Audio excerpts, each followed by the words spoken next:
नमस्कार, आपके साथ मैं हूं विद्यानाथ झा। पश्चिम बंगाल बीजेपी के अध्यक्ष दिलीप घोष ने ममता बनर्जी के लिए अपशब्द का इस्तेमाल किया, उनके लिए आपत्तिजनक बातें कही। अब दिलीप घोष के खिलाफ फतवा जारी हो गया है। दिलीप घोष के बयान और फतवा से दो बातें सामने आती हैं। पहला ये कि राजनीति में विरोध के लिए मर्यादा को दरकिनार क्यों किया गया। दूसरा ये कि क्या बदजुबानी के लिए फतवा जारी करना सही है। आज हम इसी मसले पर चर्चा करेंगे। हमारे साथ दो मेहमान होंगे, लेकिन पहले एक रिपोर्ट आपको दिखाते हैं। दिल्ली में उन्होंने जब नाटक कर रही थी, हम चाहे तो वहां से उनका बाल पकड़ कर निकाल देते, पुलिस हमारे है वहां, लेकिन हम नहीं करते क्योंकि हम डेमोक्रेसी में विश्वास करते हैं। लेकिन यहाँ जब हम कुछ करने जाते हैं, हमारे ऊपर डंडा बरसाया जाता है, अरेस्ट किया जाता है, केस दिया जाता है, उनके गुंडे हमारे साथ मारपीट करते हैं। हमारे एमपी कैंडिडेट को ही मार के हॉस्पिटल भेज दिए। बीजेपी पश्चिम बंगाल यूनिट के अध्यक्ष दिलीप घोष का ये विवादित बयान इतना तुल पकड़ चुका है कि अब इस पर फतवा जारी कर दिया गया है। कोलकाता के टीपू सुल्तान मस्जिद के इमाम ने दिलीप घोष के खिलाफ फतवा जारी करते हुए कहा कि दिलीप घोष को पत्थरों से मारकर राज्य से बाहर कर दिया जाना चाहिए। कितनी बड़ी तौहीन की, इतनी टॉप लीडर जो हिंदुस्तान वर्ल्ड में उसका एक नाम है, इसलिए ऐसे शख्स के खिलाफ हमने फतवा दिया है कि इसको संसार किया जाए और इसको कंकड़ मारकर बंगाल से बाहर कर दिया जाए। दिस इज माई फतवा। दिलीप घोष ने भी फतवा पर पलटवार करते हुए देरी नहीं की। कहा कि ये पाकिस्तान नहीं है कि यहाँ फतवा चलेगा। पाकिस्तान समझ के रखे हैं क्या? फतवा यहाँ नहीं चलता है। फतवा चलाना तो जाए बांग्लादेश, पाकिस्तान, वहाँ जगह चलाए, उसका हम लोग परवाह नहीं करते हैं। बीजेपी के साथ इसका कोई मतलब नहीं है। हाँ, वो फतवा ममता बनर्जी को सुनाई जा करके। दरअसल ममता बनर्जी ने नोट बैन के खिलाफ दिल्ली में धरना दिया था। इस पर दिलीप घोष ने आपत्तिजनक बयान दिया था, जिसकी सभी दलों ने आलोचना की थी।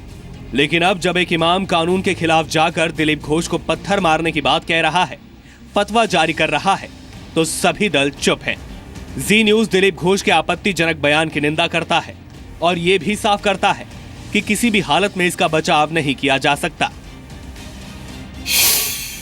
लेकिन सवाल ये है कि क्या किसी विवादित बयान देने वाले को पत्थरों से मारा जाना चाहिए? किसी विवाद में एक धर्म विशेष ऐसे फतवा कैसे दे सकता है? क्या फतवा जारी करने वाले कानून से ऊपर है? आखिर क्यों नहीं सभी दल के नेता फतवे की आलोचना करते हैं? सियासत में धर्म का विरोध करने वालों को इन सवालों का जवाब देना होगा। विवादित बयान पर जितनी आलोचना दिलीप घोष की हुई है, उतनी ही निंदा फतवे की होनी चाहिए। ब्यूरो रिपोर्ट, जी मीडिया।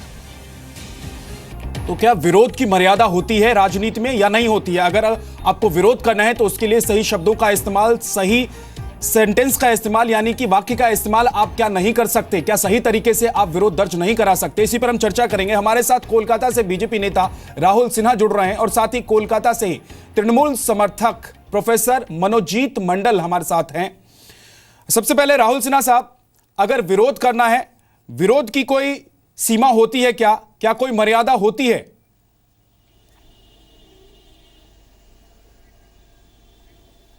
नहीं, विरोध का तो मर्यादा जरूर होता है, लेकिन एक चीफ मिनिस्टर अपना पद पे बैठ के जब कोई दूसरा चीफ मिनिस्टर को ऐसे बोलते हैं जो उसके कमर में रस्सी बांधेंगे, और एक चीफ मिनिस्टर, कोई पॉलिटिकल पार्टी ने जमीन खरीदा उनका कार्यालय के लिए, जनता को प्रोत्साहन देते हैं जो उस कार्यालय को दखल कर लेंगे जनता, ऐसा जो बयानबाजी कोई चीफ मिनिस्टर का भी गरिमा से बाहर है। इसीलिए चीफ मिनिस्टर और उनका साथी लोग हाल ही में डीमोनेटाइजेशन इशू को लेके जिस ढंग से प्रचार कर रहा है, वो भी मर्यादापूर्ण प्रचार नहीं है। तो सर, इसका मतलब अगर जो अच्छा अगर एक बड़ा पद में बैठा है, मुख्यमंत्री ममता बनर्जी अगर मर्यादा को लांघ देती है, तो आप लोगों को भी लाइसेंस मिल जाता है मर्यादा को लांघ कर कुछ भी कहने का? नहीं, मर्यादा लांघ नहीं किया। इसमें जो बयान आया, उन्होंने कहा था जो जनतंत्र को ऊपर हमारा आस्था है, इसीलिए हमने ममता बनर्जी को दिल्ली से बाल पकड़ के बाहर नहीं कर दिया, यही बात बोला। मतलब उनको बाल पकड़ के घसीटा और ऐसा कोई बात नहीं कहा। तो इसका मतलब क्या होता है सर, जरा समझा बात को दीजिए। घुमा के प्रचार हो रहा है। क्या कहना इसीलिए चाहते थे मैं- दिलीप घोष इस बात के जरिए, नहीं, अपने इस उसका बयान मतलब के जरिए क्या कहना चाहते थे?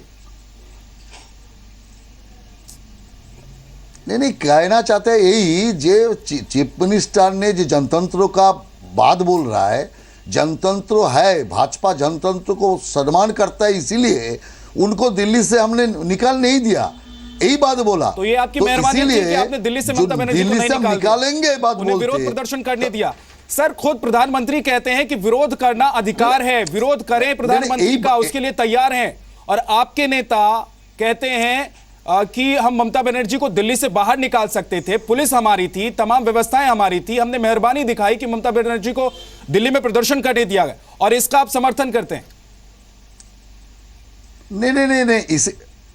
नहीं समर्थन नहीं, इसलिए समर्थन नहीं कर रहा है मैं। हम लोग बोल रहे हैं जनतंत्र के ऊपर हमारा इतना आस्था है जो हम लोगों को कभी जनतंत्र को खिलाफ कोई काम नहीं किया, इसीलिए उन्होंने उनका प्रचार अपना जनतंत्र का अधिकार से उन्होंने किया, यही तो बात बोला।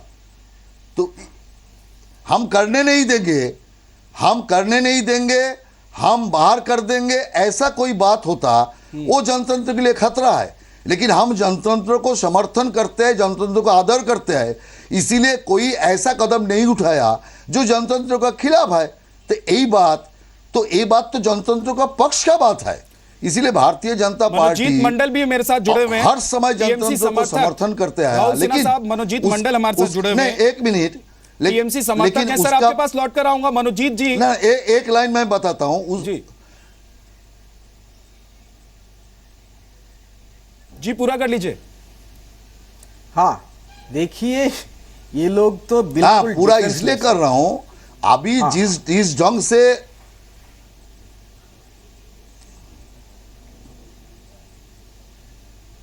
मैं पूरा कर लूं। जी राहुल सिन्हा साहब आप अपनी बात पूरी कर लीजिए, उसके बाद मनोजीत जी आपके पास आता हूं मैं। हाँ जिस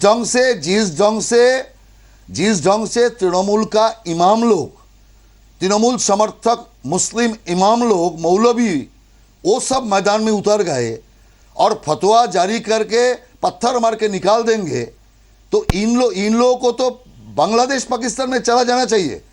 इस देश में पत्थर मारने का कोई फतवा का कोई संस्कृति नहीं है। लेकिन सर पहले दिल्ली से निकाल देना चाहते थे आप, उसके बाद आप बंगाल से निकाल देना चाहते हैं। मनोजीत मंडल साहब, अगर मर्यादा लांघेंगे तो एक के बाद इस तरह के बयान भी सामने आएंगे, लेकिन क्या टीएमसी को भी इस बात का ख्याल नहीं रखना चाहिए कि अगर इस तरह का कोई फतवा जारी होता है, कोई विवादित बयान होता है, तो उसको लेकर आप आपत्ति जताते?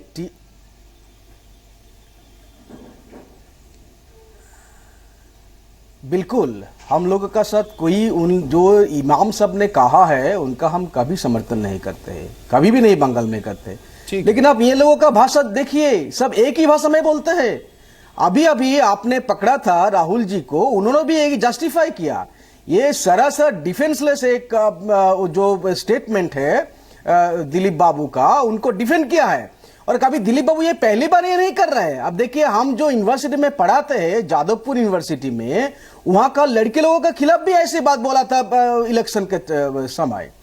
ये जो अतीत का जो एक शब्द है उनका लेके आना चीफ मिनिस्टर के, वो जो बोला था प्राइम मिनिस्टर के बारे में था, वो गुजरात के चीफ मिनिस्टर थे, वो बिल्कुल डिफरेंट तरफ का कॉन्टेक्स्ट था, वो कॉन्टेक्स्ट बिल्कुल अलग थे। वहां इलेक्शन का चुनाव हो रहा था, कोई एक बहुत गर्मी का मौसम था, लेकिन इस तरह का बात चीफ मिनिस्टर में कभी नहीं किया है। ये तो बिल्कुल इलेक्शन कैंपेन था। ये अभी जो जस्टिफाई करने का कोशिश हो रहा है, ये हम कड़ी शब्द में इसका निंदा करते हैं। और इमाम साहब ने जो कहा, हम कभी समर्थन नहीं किया है। हम ये तृणमूल का जो वाइस प्रेसिडेंट है, all India vice president mister Mukul Roy, उन्होंने ये कंफर्म कर दिया कि हम ये समर्थन नहीं करते हैं। लेकिन आप सोचिए तो लोग क्यों बोल रहे हैं ये सब? सर विरोध, ये लोग इमोशनल होके बोल रहे हैं ना। समर्थन नहीं करते तो विरोध बनर्जी का जो पॉपुलैरिटी है अभी तो बंगाल में कोई बात कही है। एक बहुत छोटे से ब्रेक के लिए मुझे रुकना पड़ेगा। राहुल सिन्हा साहब भी हमारे साथ जुड़े हैं, मनोजीत साहब आप भी जुड़े रहिए। उसके बाद समझने की कोशिश करेंगे, जानेंगे कि आखिर ये बदजुबानी, मर्यादा को लांघकर, सीमा को लांघकर इस तरह से बयान देना राजनीति में क्या शोभा देता है।